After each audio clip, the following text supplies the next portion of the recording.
Welcome, today in front of me OnePlus Nord CE2, and I'll show you how to turn on or turn off watermarks on this device camera app.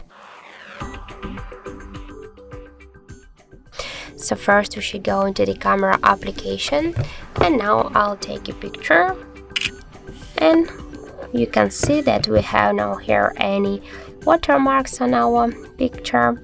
So now I'll go here back to the camera mode. You should click here now on the right upper corner on the three dots and tap here on the settings icon. The first section is the watermark section. Now you can see that the watermark is turned off, and now just to activate the watermark, click once on the switcher, and now when we'll go back to the camera, we'll take a picture,